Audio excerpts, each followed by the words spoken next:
Bueno, agradecemos a Dios por la otra oportunidad que tenemos de seguir estudiando las Escrituras. Otro jueves, perdón.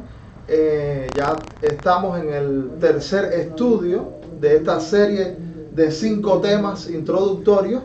Y digo introductorio porque después estaremos tratando otros temas que estaremos anunciando previamente. Estudiamos en el primer estudio la caída del hombre, cuál es la condición del hombre, el hombre en su pecado, el hombre caído de la condición inicial en la que Dios lo había creado, y cómo el hombre no tiene el potencial de construir un nuevo mundo, no tiene el potencial de construir relaciones fructíferas, producto de la condición y la separación de Dios en la que está todo ser humano. También estuvimos hablando del camino de la salvación y cómo hay un solo ser en el universo habilitado para ser intercesor. Hablamos de que la Escritura habla del Señor Jesucristo como el camino, la verdad y la vida. Y que solamente Él fue el que cumplió los requisitos para poder interceder a favor del hombre. Él es el camino a la salvación. Y en este tercer estudio estaremos hablando de 2 puntos muy importantes en el tema de la salvación también, que es la fe y el arrepentimiento. Así que queremos comenzar leyendo en el Evangelio de Marcos capítulo 1, Evangelio de Marcos capítulo 1, del versículo 14 en adelante. 2 versículos, vamos a leer, versículos 14 y 15. Dice la Biblia: después que Juan fue encarcelado, Jesús vino a Galilea predicando el evangelio del reino de Dios, diciendo: el tiempo se ha cumplido y el reino de Dios se ha acercado. Arrepentíos y creed en el evangelio. Entonces, quisiéramos para comenzar tener un tiempo de oración por este tiempo de reflexión en la palabra de Dios. Señor, muchas gracias por esta noche que tú nos regalas. Gracias por los hermanos que han sacado un tiempo para venir a estudiar tu palabra, venir a esclarecerse, venir a buscar la enseñanza bíblica. Pedimos, Señor, que tú estés de una manera muy especial en este tiempo aquí con nosotros, que tu Espíritu Santo nos pueda acompañar, nos pueda esclarecer, que tu palabra no solamente cumpla su función de nutrir espiritualmente, sino que ella pueda iluminarnos, Señor, y podamos conocer el camino tuyo, podamos conocer más de tu carácter, podamos saber más de los planes que tienes para cada uno de nosotros. Oramos por cualquier persona que en esta noche se pueda encontrar con cargas, con luchas, y que quizás pueda esta situación ser impedimento para que tu palabra sea recepcionada. Pedimos, Señor, que todo impedimento sea quitado, que tu Espíritu Santo nos pueda asistir y que podamos, Señor, llevarnos algo más del mensaje tuyo, que podamos ampliarnos en el mensaje que tienes para cada uno de nosotros. Oramos en el nombre del Señor Jesucristo. Amén. Entonces, como decíamos, la fe y el arrepentimiento son los temas que queremos tratar en esta noche y están planteados aquí por el Evangelio de Marcos, cómo apareció el Señor Jesucristo en el escenario de la historia humana. Apareció el Salvador del mundo, el tan profetizado Salvador en el Antiguo Testamento, el Mesías que habían hablado los profetas, que habían hablado todo el Antiguo Testamento e insistido por mucho tiempo. Aquí la Biblia dice que Jesús vino a Galilea predicando el evangelio. O sea, el Señor venía dando una buena noticia, porque como habíamos visto, la palabra evangelio quiere decir buena noticia. Así que la predicación del evangelio se trata de algo bueno, de algo positivo, de un mensaje alentador para la humanidad. Así que dice que el evangelio del reino de Dios, el reino de Dios, esa expresión bíblica está hablando del gobierno de Dios.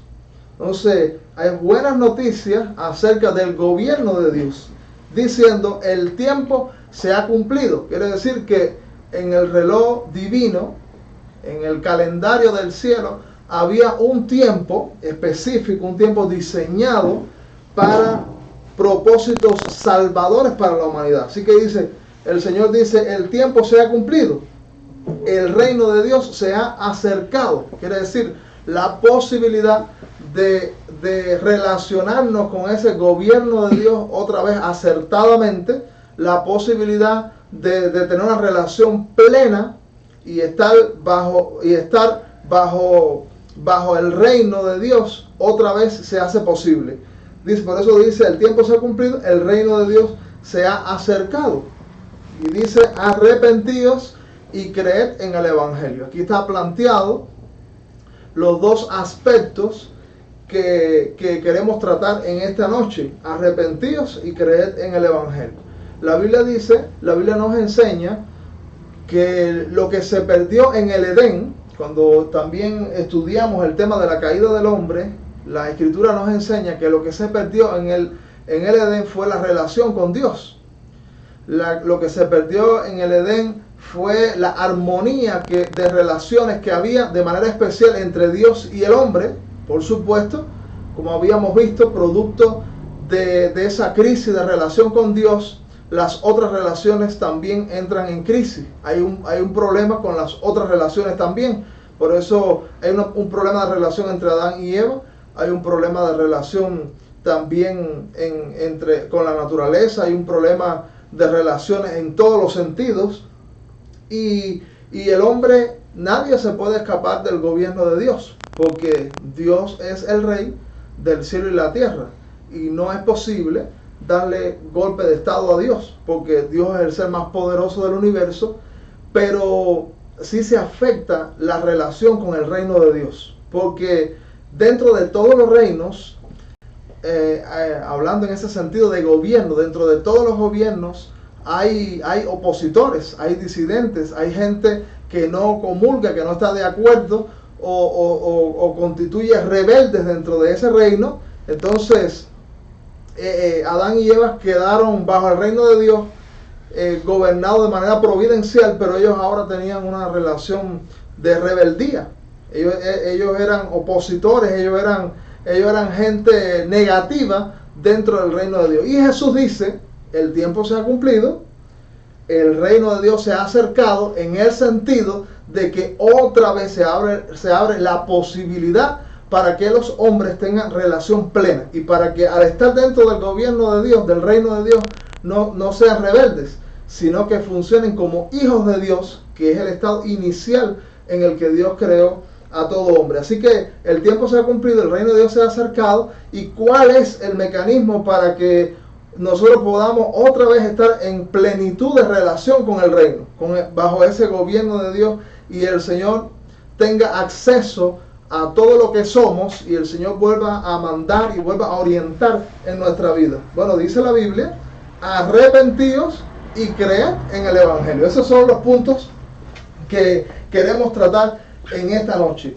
Es muy importante. Estos puntos están planteados en la Biblia reiteradamente. La Biblia nos insiste en que debemos tener confianza, y la Biblia también nos insiste que debemos arrepentirnos. Algunas veces en la Biblia se habla solamente de uno de estos aspectos, creer en el Evangelio, y en otros pasajes de la Biblia se habla de arrepentimiento.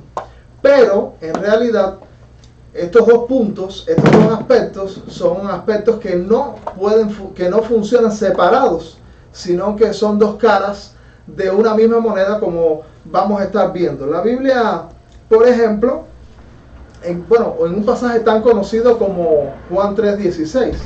Juan 3:16 dice, porque de tal manera amó Dios al mundo, que ha dado a su Hijo unigénito, para que todo aquel que en Él cree no se pierda, sino que tenga vida eterna. Así que ahí encontramos una alusión cuando dice, para que todo aquel que en Él crea. Esa expresión habla de la fe, y habla como uno de los puntos para la completa restauración de la relación con Dios. Hay otros pasajes que no mencionan la fe, sino mencionan el arrepentimiento. Por ejemplo, Lucas 13, en capítulo 13 de Lucas, Versículo 3 dice la Biblia: os digo, no antes, si no os arrepentís, todos pereceréis igualmente. En este caso, este texto de la Biblia está presentando ese otro lado, que es el arrepentimiento, pero no menciona la fe. Y quizás de momento alguien puede pensar, bueno, si hay textos que solo mencionan la fe y otros mencionan el arrepentimiento, alguien puede pensar, bueno, ¿qué pasa? ¿Será que puede funcionar uno sin el otro para la salvación? Tenemos que decir que no, que ellos funcionan unidos. Lo único es que a veces el mensaje del Evangelio iba referido a diferentes públicos. Y por ejemplo, en el mundo judaico, la gente tenía fe. La gente tenía fe y a veces se enfatizaba el arrepentimiento, porque ellos creían en Dios, ellos confiaban que había un Dios, pero el lado que ellos necesitaban también y que era necesario enfatizar para ellos era el arrepentimiento, y en otros quizá era la fe, y por eso a veces se enfatiza uno de estos dos lados. Pero como habíamos visto aquí en Marcos, para tener esa correcta relación con Dios, dice Cristo, arrepentíos y creed en el Evangelio. También encontramos en Hechos capítulo 20, Hechos de los Apóstoles capítulo 20, voy a estar haciendo alusión a muchos textos hoy y puede tener su Biblia lista para ver los textos. Hechos capítulo 20, versículo 21 dice: testificando a judíos y a gentiles acerca del arrepentimiento para con Dios y de la fe en nuestro Señor Jesucristo. Este es el otro texto que presenta esos dos aspectos que son la sola condición para ser salvo. Son, como dije, repito, son dos aspectos, como de la misma manera que una moneda tiene dos caras, pero es una moneda. Hay una condición para la salvación, y esa condición es fe y arrepentimiento. Esos dos aspectos representan la condición para volver a relacionarse con Dios, para volver a ser restaurados. Y aquí es otro texto donde están mencionados estos dos aspectos juntos. También Hebreos 6:1, la epístola a los Hebreos capítulo 6, versículo 1, dice: por tanto, dejando ya los rudimentos de la doctrina de Cristo, vamos adelante a la perfección, no echando otra vez el fundamento del arrepentimiento de obras muertas, de la fe en Dios. Allí habla también, y habla como aspectos rudimentarios. En este texto específico habla de la fe y el arrepentimiento como aspectos rudimentarios, porque estos temas que hemos comenzado a hablar es, por decirlo de alguna manera, el ABC del Evangelio, el ABC de los temas de la vida cristiana.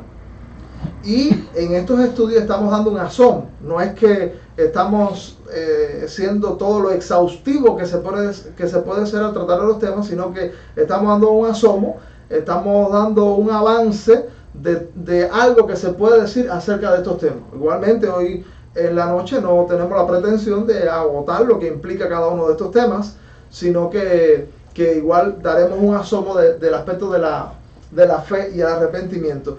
Y debemos saber que estos son temas que son muy importantes para los inicios de la vida cristiana, porque nadie puede ser cristiano sin fe y sin arrepentimiento. La Biblia es el manual para la vida cristiana. La Biblia es el manual donde dice cómo funciona Dios, cómo funciona el Evangelio y cómo Dios actúa sobre los seres humanos en este mundo y cómo actúa en todos los sentidos. Entonces, tenemos que mirar la Escritura. ¿Cómo dice la Biblia que podemos entrar al reino de Dios? ¿Cómo podemos ser cristianos? ¿Cómo podemos entrar en camino a la salvación?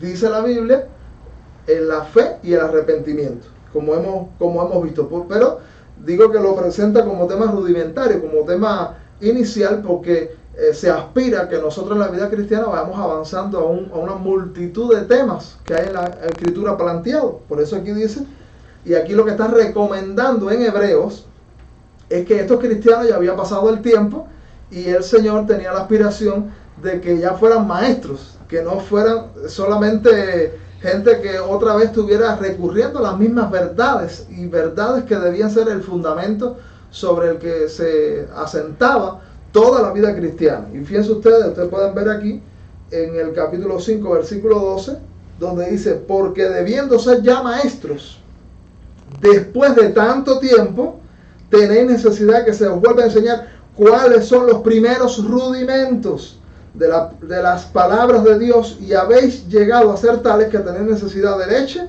y no de alimentos sólidos. Bueno, lo que estamos tratando también son temáticas que la Biblia califica metafóricamente aquí como leche. El tema de la fe y el arrepentimiento es leche. Estamos tomando leche hoy, pero son aspectos que deben quedar suficientemente esclarecidos para que nosotros podamos avanzar a otro. Y entonces, ahora, ¿cuál era el problema de estos cristianos? El problema de estos cristianos es que ya hacía mucho tiempo que ellos habían recibido las temáticas de la fe y el arrepentimiento y no habían avanzado, seguían tomando leche. Y por eso dice, y no de alimentos sólidos, dice en este versículo 12. Y después dice, y todo aquel que participa de la leche es inexperto en la palabra de justicia, porque es niño. O sea, ¿quiénes toman leche? Los niños. ¿Quiénes permanecen por largo tiempo en una condición de ABC en las temáticas del Evangelio? Pues dice la Biblia que son niños. Ahora dice, y fíjense, dice que es inexperto en la palabra de justicia. O sea, que no sabe manejar adecuadamente todo el cúmulo de las verdades reveladas en el Evangelio.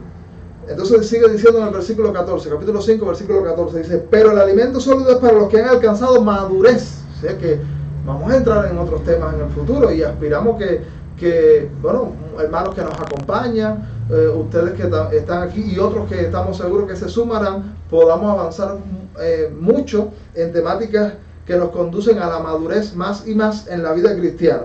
Así que dice, para los que por el uso tienen los sentidos ejercitados en el discernimiento del bien y del mal. Cuando nosotros vamos fundamentando bien el Evangelio y del ABC pasamos a las temáticas más profundas, más complejas de la palabra de Dios y del Evangelio, pues dice que somos personas con discernimiento. O sea, ¿cómo alcanzamos discernimiento para discernir dónde hay error, dónde no se está predicando el Evangelio acertadamente, dónde una iglesia está cogiendo un camino que no es el adecuado? Bueno, dice aquí que es cuando nosotros avanzamos en la profundidad de la palabra de Dios. Así que la Biblia es quien nos da el discernimiento, que nos otorga esa luz para nosotros evaluar cuál es cada una de las situaciones. Tenemos que recurrir a la Biblia y no podemos quedarnos con estos asomos que estamos viendo en esta noche. Por eso vuelvo a leer el versículo por el que quise analizar un poquito, en el 6.1, Hebreos 6.1, por tanto quiere decir por lo anterior dicho, dejando ya los rudimentos, quiere decir que hay un tiempo en el que debemos avanzar a otros temas. Hay un momento en el que los rudimentos han estado bien aprendidos, los hemos asimilado correctamente, pero ya el tiempo para eso pasó. Ahora debemos avanzar a otra temática. Y es lo que está diciendo aquí. No es que desechemos estos temas, sino que construyamos sobre ellos. Dejando ya los rudimentos no quiere decir, no, esto no es verdad o esto no es necesario. No. Lo que quiere decir es que sobre la base de esa comprensión y de toda esa cimentación doctrinal de enseñanza y de criterios bíblicos, sigamos construyendo. Dejando ya los rudimentos, dice, vamos adelante a la perfección, no echando otra vez el fundamento, ¿ves? Otra vez el fundamento del arrepentimiento, de obras muertas y de la fe en Dios. Porque este tema pertenece a los inicios de la vida cristiana. Si alguien pregunta, ¿cómo yo quiero ser salvo? Bueno, hay que enseñarle que el hombre está en pecado. Fue el primer tema. Hay que enseñarle, en segundo lugar, que el único camino para la salvación es Cristo, no por capricho, no porque queramos singularizar algo, porque estamos encaprichados en una persona, sino porque hay ciertos atributos, hay ciertas características que lo convierten en el Salvador, que lo convierten en el intercesor. Eso lo vimos el jueves pasado, ¿sí? Que si necesitas recordarlo, puedes ver el estudio que está ahí en Facebook. Y entonces tenemos que enseñarles que tenemos que confiar y arrepentirnos de todos nuestros pecados, confiar en el Salvador, en ese camino de salvación del que hablamos el jueves pasado, que es Jesucristo, confiar en Él y arrepentirnos de todo ese pecado, de toda esa caída, que la que hablamos también en el primer estudio. Entonces, el primer punto que quisiéramos conversar un poquito es sobre el punto de la fe. La fe. Este tema es muy interesante, muy lindo. Hoy en día, cualquiera le puede estimular a usted a la fe, porque al contrario a lo que muchos pensaron que quizá la religión se iba a acabar un día, hay un resurgimiento de los religiosos. Pero lo lamentable es que no solamente es de lo de Dios y de lo de la Biblia, sino que hay un resurgimiento de que la gente está confiando en lo esotérico, en lo oculto, en los religiosos de alguna arista. La Biblia nos recomienda que debemos tener fe y que este es un punto muy importante. Pero dije que en el trabajo alguien puede dar una palmadita y decirle, tenga fe. Pero, ¿qué es la fe y cómo funciona la fe de la Biblia? Y si ese consejo así solamente daría resultado o es lo que estamos hablando, es lo que la Biblia habla. Vamos a ver algunos puntos. Vamos a ver primero la definición de fe. No hay ningún diccionario, no hay ningún libro, por especializado que sea, que nos dé una definición tan contundente de lo que es la fe como la que está en Hebreos capítulo 11. Vamos a leer un momentico en la epístola a los Hebreos capítulo 11. Dice allí, Hebreos 11, versículo 1 en adelante. Si alguien dice, ¿qué es la fe? Bueno, aquí está el diccionario perfecto, la Biblia misma, diciendo, esto es la fe. Dice la escritura allí, es pues la fe, la certeza de lo que se espera. Fíjense, lo primero que encontramos es que fe es certeza. Certeza de lo que se espera, la convicción de lo que no se ve. Así que fe es certeza y fe también es convicción. Muy importante. Dice, porque por ella, o sea, por la fe, por ella alcanzaron buen testimonio los antiguos. Aquí los antiguos quiere decir los personajes de los que habla el Antiguo Testamento. Mira cómo dice, por ella alcanzaron buen testimonio los antiguos, dice, por la fe, dice el escritor inspirado, por la fe entendemos haber sido constituido el universo por la palabra de Dios, de modo que lo que se ve fue hecho de lo que no se veía. Fíjese que no es lo material lo que da luz lo que no se ve, sino que es lo que no se ve lo que da luz lo que se ve. Y dice aquí que por la fe es que ellos creen, hablando del escritor, y bueno, los cristianos todos, es que creemos que el mundo ha llegado a ser. Ahora, la fe, cuando hay certeza, cuando hay convicción genuina, la fe produce cosas tremendas. Por ejemplo, aquí dice el primer ejemplo del hombre de fe que se menciona en Hebreos. ¿Quién es? ¿Usted lo tiene allí? No. Según el texto Abel dice, por la fe Abel ofreció. O sea, la fe hace que ofrezcamos. Dice también en el versículo 5, entonces, habla de Enoc. Dice allí, por la fe Enoc fue traspuesto. Esa transposición quiere decir que él no vio muerte, sino que fue llevado por Dios. Así que fíjense lo que produjo la confianza en Dios, que el Señor actuó librándolo de la muerte. También otro ejemplo que podemos encontrar aquí es en el versículo 7. Dice que por la fe Noé, cuando fue advertido por Dios acerca de cosas que aún no se veían, ¿qué cosa era lo que no se veía? Que le advirtieron a Noé que venía un juicio, y ese juicio iba a ser un diluvio. O sea, no había ni una nubecita en el cielo, pero se anunció que vendría el juicio, se le anunció a Noé, y dice la Biblia, fue advertido por Dios acerca de cosas que no se veían con temor. Dice, con temor preparó el arca en que su casa se salvase. O sea, no es fácil que le estén diciendo, viene un diluvio, no hay rastros de que va a llover, y se le diga también, construye un arca. Así que preparó. Por la fe se prepara las condiciones. Así que la fe prepara también. La fe ofrece, la fe prepara, la fe hace que seamos traspuestos, Y también otro ejemplo, dice, por la fe Abraham siendo llamado obedeció. La fe también hace que obedezcamos. Y dice, para salir al lugar que había recibido como herencia, y salió sin saber a dónde iba. Así que también por la fe se dan pasos hacia lo desconocido. Porque Abraham, una de las cosas que pasó con Abraham es que se le anunció que sal de tu tierra y de tu parentela a la tierra que te mostraré. Pero no se le mostró inmediatamente, así que fue un paso tremendo. La fe es muy atrevida, la fe es algo contundente. También dice que por la fe habitó como extranjero en la tierra prometida como en tierra ajena. Así que también se sometió a estar en un lugar extraño, rodeado de gente extraña, en una cultura diferente, porque él tiene confianza en Dios. Bueno, aquí hay muchos ejemplos. Hay toda una galería de los hombres de la fe que nosotros pudiéramos ver cómo esa fe funciona.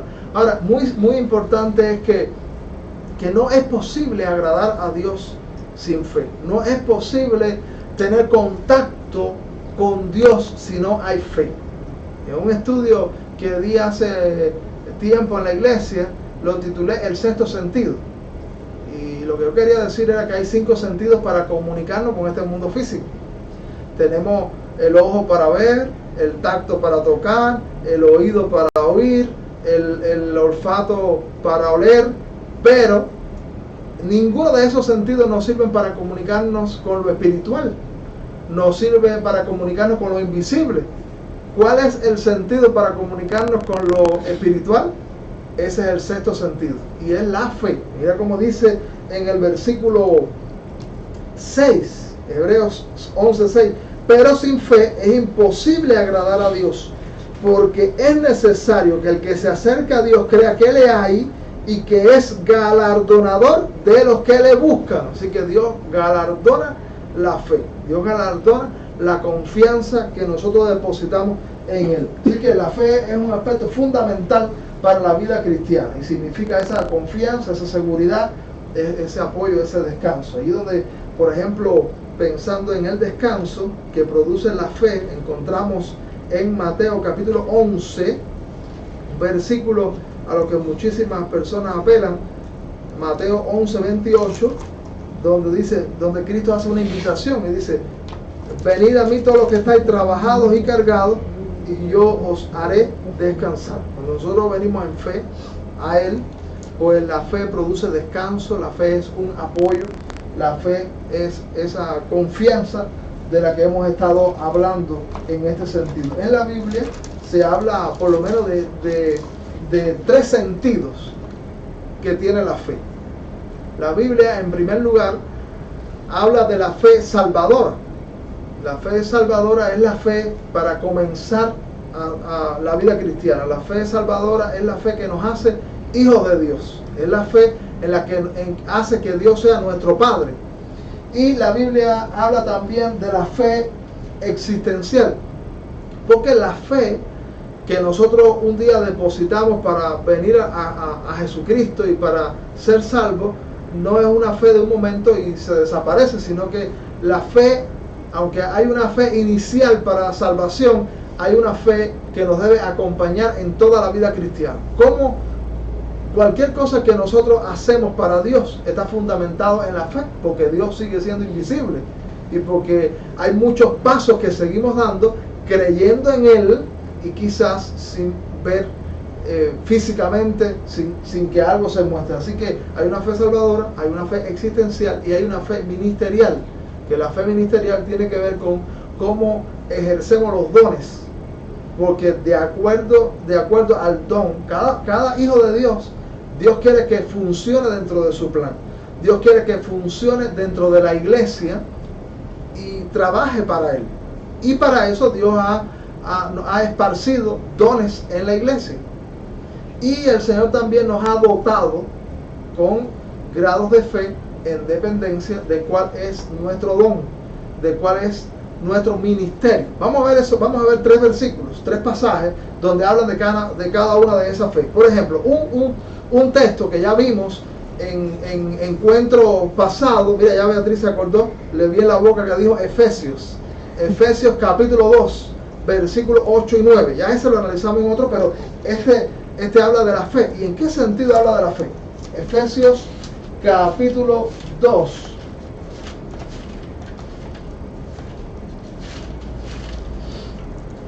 Versículo 8 y 9.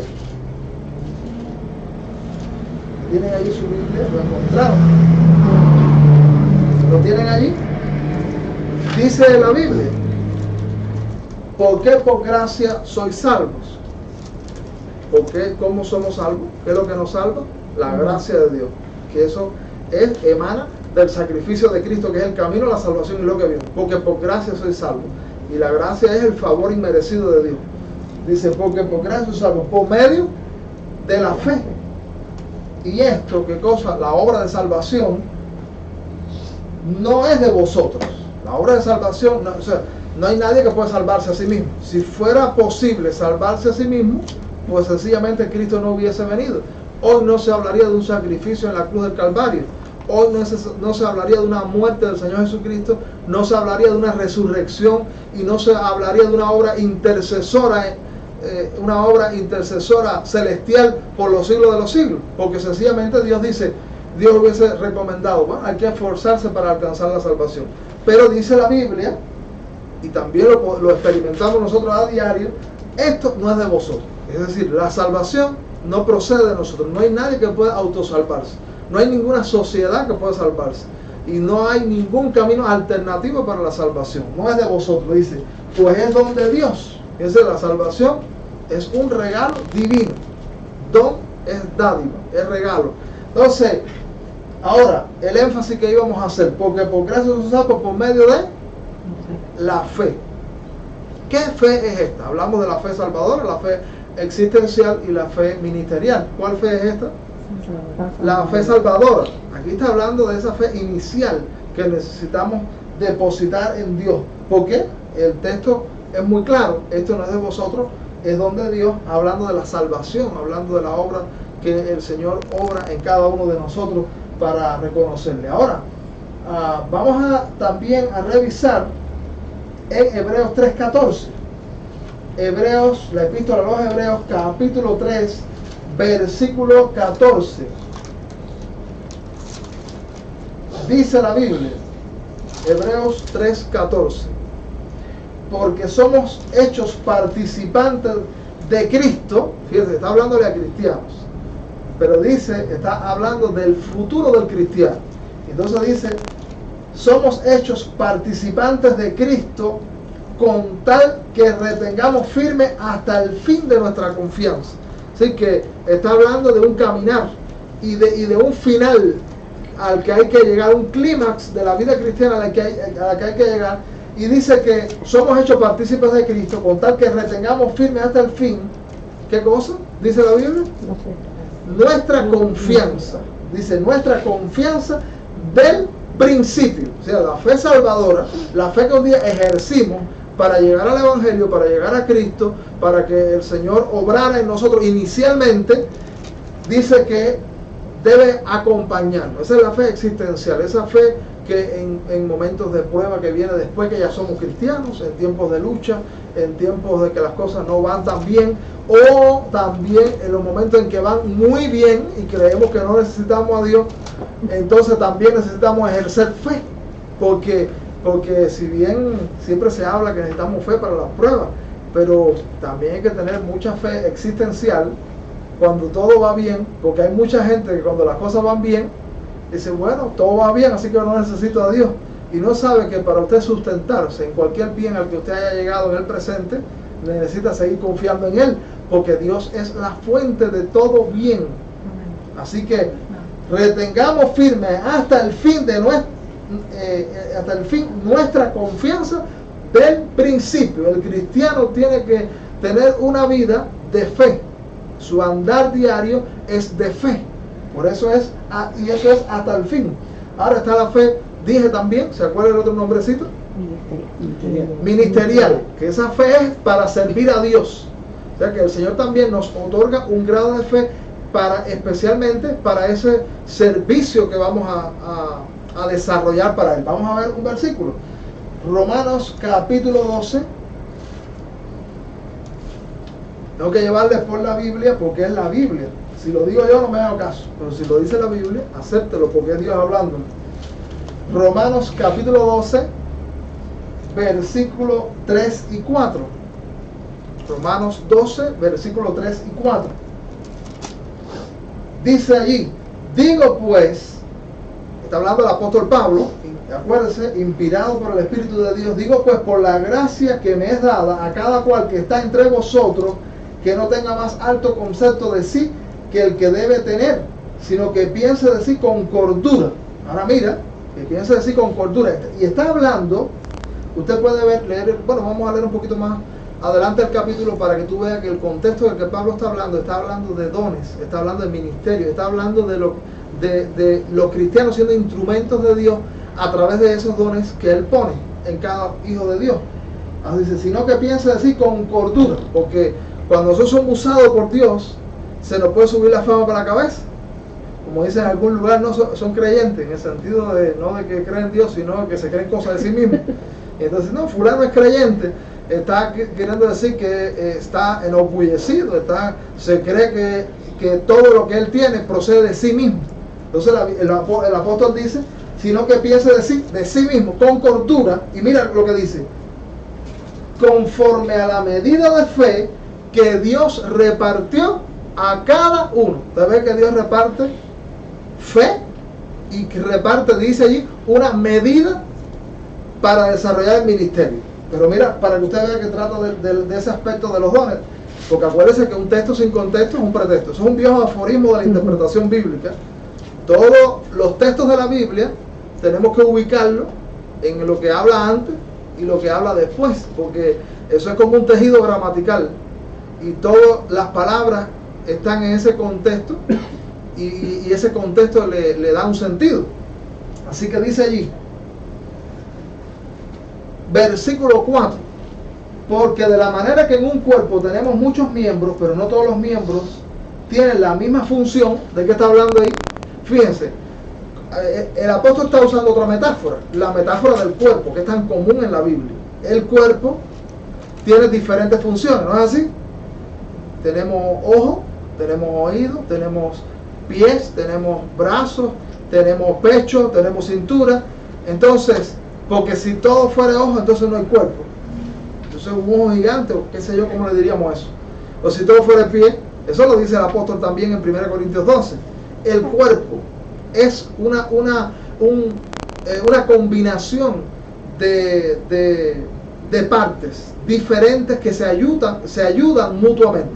Entonces dice aquí, vuelvo a leer, porque de la manera que en un cuerpo tenemos muchos miembros, y entonces aquí el cuerpo es la iglesia, y hay muchos miembros. Dice, pero no todos los miembros tienen la misma función. ¿Usted está leyendo conmigo? Entonces, o sea, nadie se tiene que poner bravo en la iglesia. Ay, no, porque yo no canto, yo no hago esto. No. Usted lo que tiene que enfocarse en qué es lo que Dios le dio a usted, porque allí es lo que Dios le dio. Para eso Dios le otorgó una fe, y con esa fe usted va a desarrollar ese ministerio, y allí va a ser efectivo, y allí va a bendecir la gente. Entonces dice, versículo 5, así nosotros, siendo muchos, somos un cuerpo en Cristo, siendo muchos, por eso dije, es la iglesia, el cuerpo, y todos miembros los unos de los otros. Es decir, fíjate que mira, la diversidad en la iglesia, hay gente que cree que la diversidad divide la iglesia, pero es todo lo contrario, porque el ojo mío no se va a decir, no va a quejarse de mi mano. El ojo, no, yo no te necesito mano, no, porque cuando le pica, qué bueno es rascarse el ojo. Y entonces, y las uñas, mi cráneo no se molesta con mis uñas, porque a veces también me pica la cabeza, o el cerebro mío que le gusta pensar, puede ir y pensar en diferentes cosas en diferentes lugares porque hay pies. Entonces, la diversidad de dones contribuye a la unidad de la iglesia. A mí me encanta cantar, pero no canto. Pero qué bueno cuando llego a la iglesia y hay un cantante que me eleva a la presencia de Dios, que es usado para ayudarme a que yo pueda adorar a Dios cantando. Y qué bueno que hay gente que sabe usar diferentes cosas, no sé, de audio o en diferentes funciones, y yo no puedo decir, no, yo necesito eso, porque en esa área yo soy deficiente, entonces necesito al hermano. Así que la diversidad de dones y Dios otorgando fe de acuerdo a esos dones contribuyen a la unidad de la iglesia. De manera, versículo 6, que teniendo diferentes dones, según la gracia que nos es dada, si el de profecía úsese conforme a la medida de la fe, dice, ¿ve? Se confirma, ¿verdad?, de que esta es la fe ministerial. Es la fe que Dios otorga para el servicio. O sea, no es la misma fe que yo necesito para predicar un mensaje que la fe que necesita el que tiene dones de sanidad para orar por un enfermo y que ese enfermo se sane. Entonces Dios va otorgando la medida para cada uno de esos. Ahora, sin embargo, nosotros hemos enfatizado en este estudio el aspecto de la fe. ¿Cuál fue la primera que mencionamos?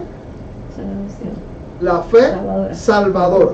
La fe salvadora, que es el punto de inicio para la vida cristiana. Y bueno, ahí también le podemos agregar en este punto que la fe que nosotros necesitamos para ser cristianos no es una fe gigantesca, no es una fe abundante. La Biblia no exige que nosotros tengamos una fe en grandes escalas para nosotros ser cristianos.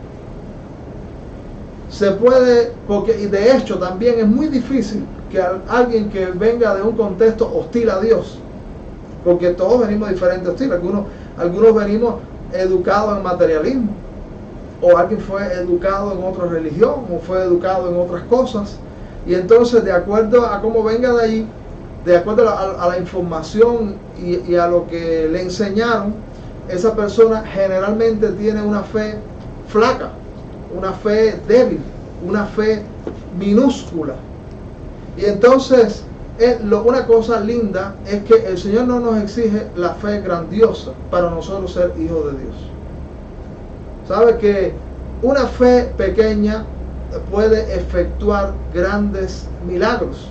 Por ejemplo, la Biblia nos enseña en Lucas 17:6. Vamos a leer este otro versículo en el Evangelio de Lucas 17:6. Este es un pasaje muy conocido y muy recurrente, porque los apóstoles le pidieron al Señor, aumentanos la fe, dijeron, ¿eso es bueno o es malo? Yo creo que eso es bueno, pero el Señor, o sea, es bueno que queramos tener más fe, que queramos crecer en la fe, pero un aspecto muy importante es que a veces lo que va a ocurrir no depende tanto del tamaño de nuestra fe. Mira cómo dice aquí en Lucas capítulo 17, versículo 5 en adelante. Dijeron los apóstoles al Señor, aumentanos la fe. Entonces el Señor dijo, si tuvieras fe como un grano de mostaza, podrías decir a este sicómoro, desarráigate y plántate en el mar, y él no le va a hacer caso. ¿Dice eso? ¿Qué dice? Yo estoy viendo a ver si usted está leyendo la Biblia. Y os obedecería. Así que, ¿y cómo es esta fe?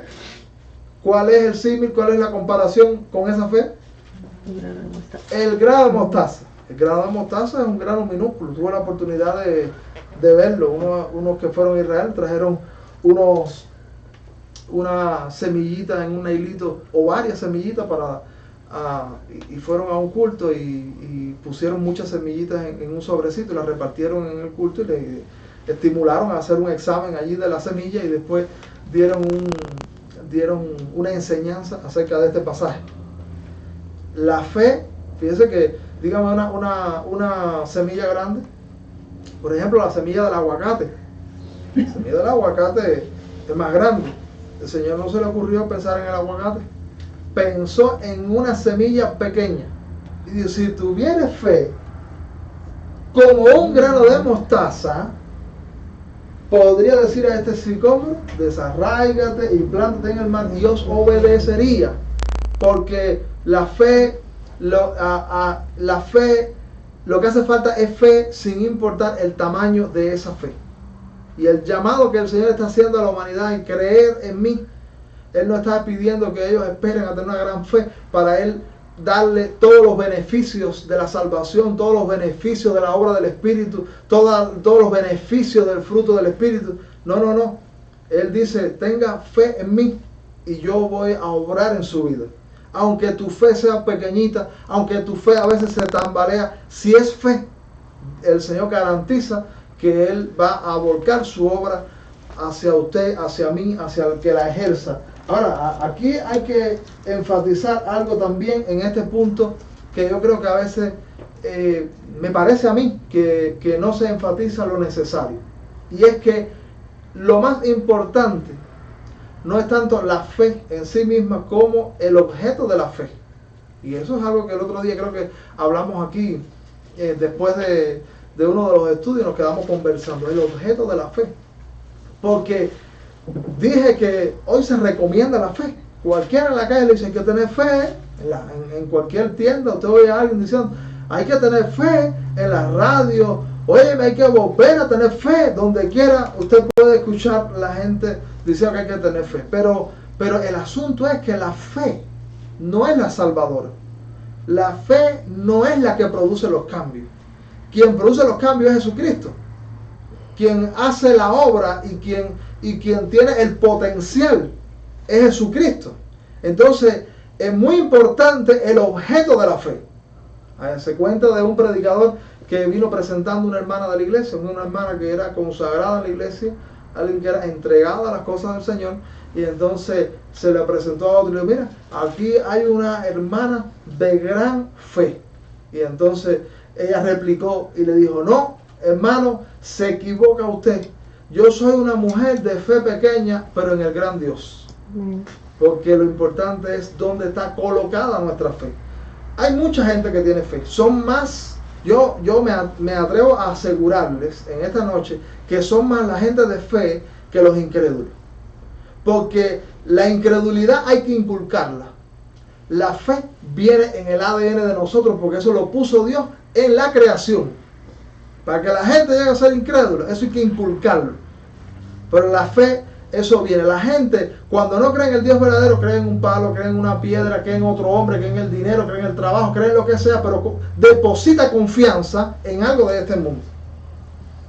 Entonces, pero lo que el hombre está, donde está desvirtuado el tema es en dónde está depositado la fe. Porque si alguien tuviese una gran medida de fe en un palo, ese no será salvo. Si alguien tuviese una gran medida de fe en otro ser humano, ese no podrá ser salvo. Pero si alguien tiene una pequeña fe en el gran Dios, en el Dios Todopoderoso, en el Dios de la Biblia, hay garantía de que usted va a recibir todos los beneficios que emanan del Salvador del mundo. Entonces ese es un punto muy importante. Tenemos que desarrollar. Mira lo que dice primera epístola del apóstol Juan, capítulo 5. Primera epístola del apóstol Juan, capítulo 5. Mire aquí. Primera Juan 5, 1. Dice, todo aquel que cree, ¿qué cosa es creer aquí? Fe. Todo aquel que cree que Jesús es el Cristo, fíjese cuál es el punto, porque también hay una fe, vamos a decir, histórica. Porque acuérdense, si fe es confianza, y hay gente que cree cosas del pasado, hay gente que cree que por ejemplo, que Jesús sí existió. No, Jesucristo fue un personaje de la historia. Y él fue alguien que se dedicó a ayudar a los pobres, fue un filósofo, fue un revolucionario. Usted no ha escuchado todo eso. Esa es una fe, vamos a decir, histórica. Esa no es la fe salvadora. Dice, todo aquel que cree que Jesús es el Cristo, quiere decir el Mesías. Porque Cristo quiere decir Mesías, quiere decir Salvador. Todo aquel que cree que Jesús es el Cristo es nacido de Dios. Y cuando usted nace en la familia, y de eso vamos a hablar, mírenlo ahí, el estudio 4, que vamos a estar hablando específicamente del nuevo nacimiento. todo aquel que cree que Jesús es el Cristo es nacido de Dios. Es decir, nace espiritualmente en la familia de Dios y él se convierte en hijo y Dios es su Padre. Entonces, todo aquel que ama al que engendró, ama también al que ha sido engendrado por él. Eso es el Hijo y el Padre. Entonces, aquí está hablando de la importancia de entender el objeto de nuestra fe. Jesús es el Salvador y en él debe estar depositada la confianza. Mira que también, como dice el versículo 4, porque todo lo que es nacido de Dios vence al mundo, y esta es la victoria que ha vencido al mundo: nuestra fe. O sea, esta es la confianza, cuando hay confianza en Dios, porque aquí el sentido de la palabra mundo, tú sabes cuál es. La palabra mundo en la Biblia tiene varios significados. Por ejemplo, la palabra mundo se refiere a la humanidad, a los seres humanos. Ese no es el significado que se quiere transmitir allí. También la palabra mundo se refiere a la naturaleza, que Dios es el que ha creado el mundo, hablando de la naturaleza, los árboles, de los montes, del cielo. Pero también hay un significado de mundo referido al mal, a lo pecaminoso. Por ejemplo, cuando aquí mismo en esta primera epístola de Juan, capítulo 2, versículo 14, la Biblia dice: no améis al mundo, ni las cosas que están en el mundo. Si alguno ama al mundo, el amor del Padre no está en él. Eso no se refiere ni a la naturaleza, porque los cristianos tienen proyectos ecológicos porque aman la naturaleza y Dios quiere que amemos la naturaleza y que la cuidemos. Tampoco se refiere ahí mundo a los hombres, porque la Biblia nos llama a amar a nuestro prójimo como a sí mismo. Así que no es el sentido ahí de mundo. Pero cuando dice que vencemos al mundo, la Biblia habla de mundo en el sentido de todo lo opuesto a Dios, de lo pecaminoso, de un estilo de vida malicioso opuesto a todo lo que viene de Dios. Entonces, la fe puesta en Jesucristo dice que vence a todo el mal. Decíamos en el primer estudio que el cristiano se puede comparar a un pez. ¿Usted se acuerda de ese estudio? ¿Cuál pez comparamos al cristiano? Al salmón, que es el único pez que camina contra la corriente, decíamos. Entonces, la fe que vence al mundo es esa fe que nosotros depositamos en ese gran objeto de la salvación. Por supuesto, tampoco queremos decir que no nos preocupemos porque nuestra fe crezca. No digo que nuestra fe no crezca. No estamos diciendo eso. Estamos diciendo que con esa pequeña fe en esa pequeña fe puesta en el gran Dios pueden suceder cosas maravillosas, pero de ninguna manera estamos diciendo que no cultivemos la fe, que no queramos que la fe crezca y que la fe sea abundante. No. Queremos que la fe crezca de todo Cristo. Y la Biblia nos enseña que es posible que esa fe crezca. Aquí en Efesios capítulo 4, versículo 13, dice la Biblia. Mira lo que dice la Biblia. Dice: hasta que todos lleguemos a la unidad de la fe y del conocimiento del Hijo de Dios, a un varón perfecto a la medida de la estatura de la plenitud de Cristo. Así que todos lleguemos a la unidad de la fe, porque vamos a todos a ir creciendo en la fe, y cuando crecemos y llegamos a lo que el Señor tiene para nosotros, pues empezamos a tener una fe común. Y ahora dirá alguien: ¿cómo podemos crecer en la fe también? Bueno, la Biblia habla de que hay instrumentos para que nosotros crezcamos en la fe. En Romanos capítulo 10, versículo 17, dice que la fe viene por el oír, y el oír la palabra de Dios. Entonces, la fe puede ser, la fe que inicial, salvadora, de la que estamos hablando y enfatizando, puede crecer y puede abundar más y más en la medida que nosotros aprendemos la palabra de Dios, nos nutrimos la palabra de Dios. Eso no está diciendo ahí que aprendamos 2 o 3 versículos de memoria y con eso la fe va a crecer, porque la fe viene por el oír, y el oír la palabra de Dios quiere decir comprender la palabra de Dios, asimilar la palabra de Dios. Hay gente que memoriza muchos textos de la Biblia, pero si usted le pregunta qué significa esos textos de la Biblia, no sabe. Sería mejor que tengan menos memorizado y más comprensión de cada uno de ellos, porque lo que produce, lo que incentiva la fe para que crezca la fe es la comprensión de esa escritura y la asimilación plena de lo que el Señor dice. Así que eso es muy importante en cuanto al tema de la fe. La fe es un aspecto esencial para ser salvo. Yo estuve dando también un estudio en un lugar y yo estaba diciendo todo lo que es no ser cristiano y todo lo que se puede hacer que no nos lleva necesariamente a ser salvos. Y di una gran lista. Y había una persona en el primer banco que llevaba muchos años en el Evangelio.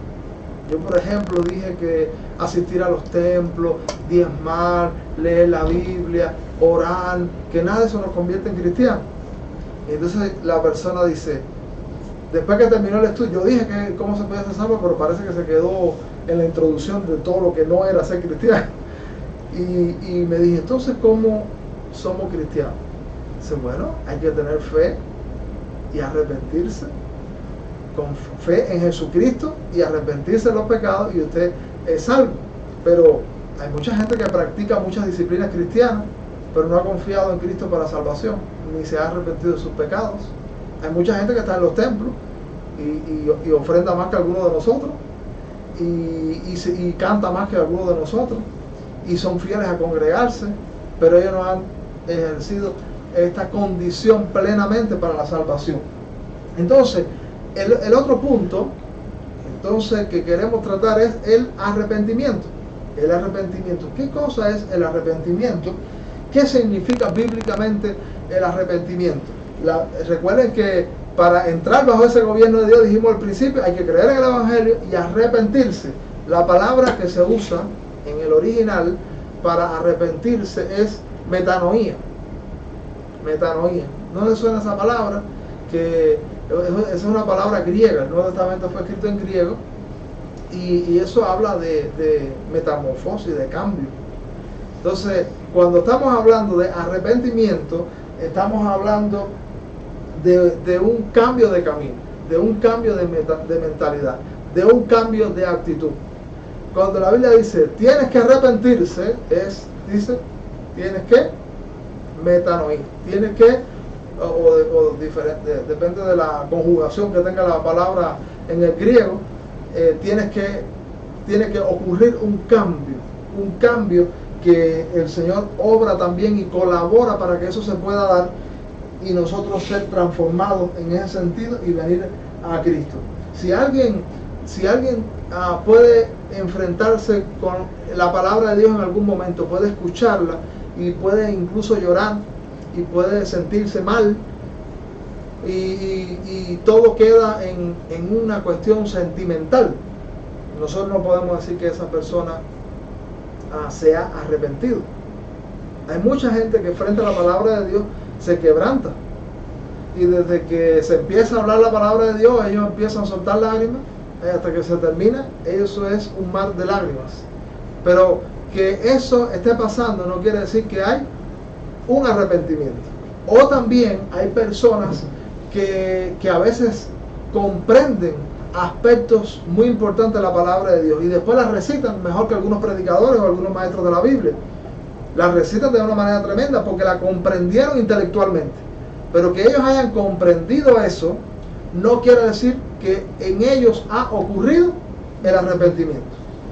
Así que ni que se siente mal ni el que la entiende plenamente quiere decir que se ha arrepentido. Y también hay gente que aparentemente hace cambios externos. Entonces ellos dicen, bueno, o sea, la gente cristiana se comporta de ciertas maneras, tiene ciertas actitudes, tiene cierto vocabulario, tiene ciertas maneras de actuar. Entonces yo voy a actuar de esas maneras. Voy a hacer una reforma externa de mi vida. Eso tampoco quiere decir que sea arrepentido, porque el Evangelio no consiste en reformas externas, sino consiste en un cambio interior que por supuesto se manifiesta exteriormente, pero el Evangelio no consiste en cambios, ¿cómo se llama? Cosméticos. No consiste en cambios cosméticos, no consiste en apariencias, sino consiste en realidad. Entonces, para que haya un auténtico arrepentimiento, la Biblia nos enseña que tiene que haber, sí, una comprensión. Porque nadie que no se da cuenta de la gravedad de su pecado va a venir al Salvador Jesucristo. Entonces tiene que comprender que está en problemas y sí tiene que haber una comprensión intelectual. Por eso hay que invertir tiempo en explicar el Evangelio. Hay que invertir tiempo en qué consiste el Evangelio, cuál es el problema del hombre y cómo se soluciona ese problema. Y hay que hablar de Jesucristo y hay que hablar de la condición que Dios ha puesto para esa salvación. Y cuando la gente es alumbrado, estamos teniendo un paso a favor nuestro. Pero quien ha comprendido acertadamente y sabe que tiene un problema, ¿cómo se siente? Muy mal. Porque si usted interpreta la gravedad del pecado, la gravedad del mal, y usted entiende del agudo problema, usted sabe que usted tiene su vida destruida, tiene su familia destruida, tiene su futuro destruido. Y por eso en el Evangelio se comienza no con sonrisas de oreja a oreja. En el Evangelio se comienza con llanto y con dolor. Porque uno de los aspectos para ser cristiano es arrepentirse. Y arrepentirse implica comprensión y implica dolor por el mal en el que estamos. Y por supuesto, implica por último una práctica, un acto de la voluntad. Así que lo comprendemos, nos sentimos mal y actuamos. Es un aspecto de la voluntad, un aspecto del raciocinio y un aspecto de las emociones. Cuando estamos arrepentidos, todos esos aspectos se tienen que mover, tienen que ser tocados por Dios. Entonces, ¿cómo podemos ilustrar eso? Imagínense que usted, yo no sé bien la ruta, pero imagínense que usted va para downtown en tren, porque se le rompió el carro, usted no tiene carro, ustedes son de bajos recursos, y entonces van en tren para el downtown, pero en vez de coger la ruta que hace falta para ir para el downtown, ustedes cogieron el tren, se fue para otra estación y cogió el tren que va para West Palm Beach. Y usted ese día tiene que estar en el trabajo a cualquier precio, porque de ahí se definen muchas cosas. Y entonces usted se montó en el tren y usted va feliz, pero a alguien en el tren se le ocurre decir: oye, ¿a qué hora llega esto a West Palm Beach? Y dice: ¿cómo? Lo primero que usted comprende es, lo primero que se le alumbra es el entendimiento. Este tren no es el que va para el downtown, no, este es el que va para West Palm Beach. Entonces el primer problema es intelectual, es raciocinio. Usted sabe que está en el mal camino, pero ¿cómo usted se siente? Muy mal, porque usted ha perdido el tiempo, ha perdido el dinero y usted no sabe si va a llegar al trabajo para cumplir con lo que tiene que cumplir, así que usted se siente mal. Pero el tercer paso, ¿cuál es? Bajarse del tren y movilizarse en llegar al downtown. Esto es un ejemplo de qué cosa es arrepentirse. Arrepentirse es comprensión, es sentimiento y es práctica. Si hay alguno de esos aspectos que alguien lo experimenta, pero dice no hay el cambio integral, entonces tenemos que decir no hay arrepentimiento. Es muy importante que arrepentimiento es metanoía. Tiene que efectuarse el cambio a través de todos los toques de las áreas de nuestra personalidad. No podemos conformarnos, ni usted se puede conformar a sí mismo, ni puede conformarse a los que usted le está evangelizando, que ellos lloren y que suelten algunas lagrimitas. No puede conformarse en que les reciten y digan: yo comprendí y yo puedo explicarlo, sino que esa persona tome una acción. Y entonces podemos decir: esta persona se ha arrepentido. Si alguien, hay gente que confunde el arrepentimiento con el remordimiento. Y hay gente que está remordida, se siente mal por lo que ha hecho, pero esa persona recurre una y otra vez a eso. Arrepentimiento es un cambio de 180 grados. Usted iba en una dirección y cambia y toma otra dirección. Por eso ser cristiano es una transformación, que es ese arrepentimiento del que habla las Escrituras. Un buen ejemplo que es muy elocuente de alguien que se arrepintió es la parábola del hijo pródigo en Lucas capítulo 15. El Señor habló ahí del hombre que tenía 2 hijos y uno de esos hijos le pidió la parte que le correspondía de la herencia y se fue lejos y derrochó todo ese tesoro de ese padre. Y un día se le acabó la riqueza, perdió los amigos, terminó comiendo, dice la Biblia, la comida de los puercos, y ese hombre experimentó un arrepentimiento. Mira las expresiones bíblicas que hablan de que ocurrió en ese pasaje de la Biblia un auténtico arrepentimiento. Lucas 15 dice la Biblia, la primera expresión que habla de ese arrepentimiento se encuentra en el versículo 17. Dice, volviendo en sí. Volviendo en sí es la toma de conciencia. Es la comprensión. Porque en el pecado se aturda el entendimiento. Una persona en el pecado pierde conciencia de la realidad. Pero dice, volviendo en sí, dijo, ¿cuántos jornaleros en casa de mi padre tienen abundancia de pan y yo aquí perezco de hambre? Así que él comprendió. La segunda cosa que experimentó fue dolor. Dice el versículo 19, ya no soy digno de ser llamado tu hijo. Fíjense a qué grado él se sintió mal. Que él dijo, ya no soy digno de ser llamado tu hijo. Hazme como a uno de tus jornaleros. Fíjense qué malestar tuvo. Que él dijo, no merezco ni ser llamado hijo de ese padre que ha tenido tantas actitudes positivas hacia mí. Y lo otro que hizo ese hijo fue, después de comprender y sentirse mal, fue, volveré a casa de mi padre. ¿No es así? Versículo 20, dice la Biblia, y levantándose, vino a su padre, y cuando aún estaba lejos, lo vio su padre, y fue movido a misericordia, y corrió, y se echó sobre su cuello, y le besó. Así que ahí tenemos un ejemplo. Y bueno, el versículo 18 también, me levantaré e iré a mi padre, y le diré, Padre, he pecado contra el cielo y contra ti. Ahí tenemos un ejemplo elocuente de alguien que se arrepintió. Si alguien dice, yo me arrepiento de todo lo que he hecho, pero yo no voy a reconciliarme con Dios, yo no voy de nuevo a los caminos de Dios, yo no voy a hacer todo lo que el Señor dice, usted no se ha arrepentido. Usted necesita metanoía, usted necesita experimentar el cambio que lo vuelve a sintonizar con Dios. Esos son aspectos superlativamente importantes. El arrepentimiento no es meritorio, la fe tampoco es meritoria.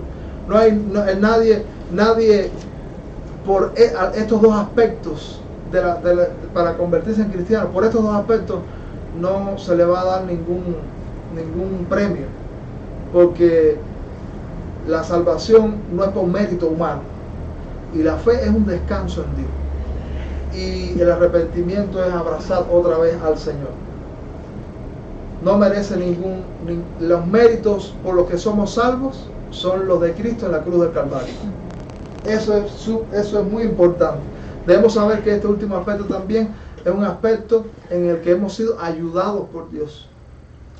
Bueno, de hecho, los dos aspectos somos ayudados por Dios. Para que alguien ejerce fe, Dios ha actuado primero.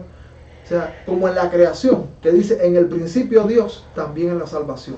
En el principio Dios. Dios toma la iniciativa para que creamos y nos arrepintamos y posibilita que nosotros podamos tener fe y podamos arrepentirnos. El Señor se ha adelantado para que estas cosas ocurran. Por ejemplo, hay un pasaje aquí que tengo que habla el arrepentimiento, este último aspecto, como un don de Dios. ¿Qué cosa es don, dijimos? Dádiva, regalo. Mira cómo dice, y ya estoy terminando, Hechos 11:18. Mira cómo dice Hechos 11:18, hablando del aspecto del arrepentimiento.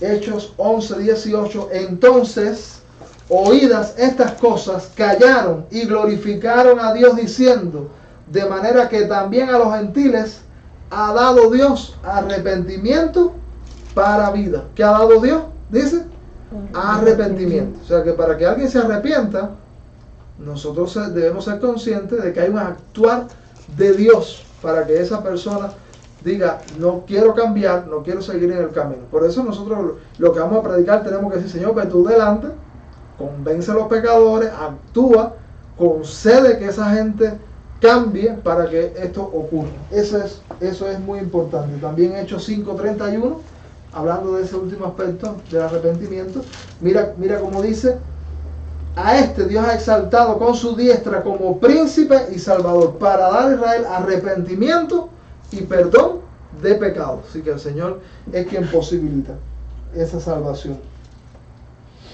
¿Y qué debemos hacer nosotros para que eso acontezca? Debemos predicar el Evangelio. Porque el arrepentimiento es una respuesta a la predicación del Evangelio. El Evangelio está diciendo, los hombres tienen un problema, los hombres están en el pecado, los hombres tienen maldad, deben cambiar de rumbo, deben cambiar de camino. Y entonces en respuesta hay arrepentimiento a este acontecimiento. También la bondad de Dios debe conducirnos al arrepentimiento. La bondad de Dios. ¿Usted sabía que la bondad de Dios debe conducir a los hombres al arrepentimiento? Hay muchos pecadores que no están interpretando eso, sino que ellos dicen, yo estoy haciendo mal, yo estoy desarrollando un historial de pecado, pero Dios no ha hecho nada y no va a hacer nada. Pero dice la Biblia que esa bondad, ese plazo de oportunidades, dice que es bondad para que usted recapacite, para que usted tome conciencia. Mira lo que, como dice en Romanos capítulo 2. Dice, versículo 4, hace una pregunta: ¿o menosprecian la riqueza de su benignidad, paciencia y longanimidad, ignorando que su benignidad te guía al arrepentimiento? ¿Están ahí? Entonces, la benignidad de Dios es posibilitando el arrepentimiento. Por eso Pedro también dice en segunda de Pedro capítulo 3 que Dios no quiere que ninguno perezca, sino que es paciente para con todos, porque el Señor está posibilitando que la gente se arrepienta. También la disciplina, en el caso de los cristianos. ¿Por qué Dios castiga? ¿Por qué Dios ejecuta disciplina? Para que haya arrepentimiento y salgan del mal camino. Cuando hay arrepentimiento, confesamos los pecados y Dios nos restituye. Entonces, estos dos aspectos, la fe y el arrepentimiento con sus muchas aristas, son la condición, la sola condición para llegar a ser cristiano.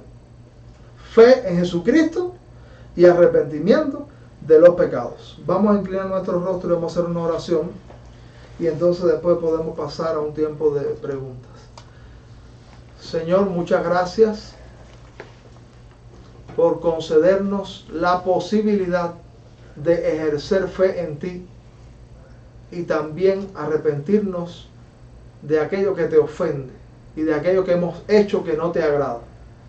Pedimos, Señor, que tú nos bendigas en esta noche, que tu Espíritu Santo trabaje con cada una de las enseñanzas en las que hemos estado meditando.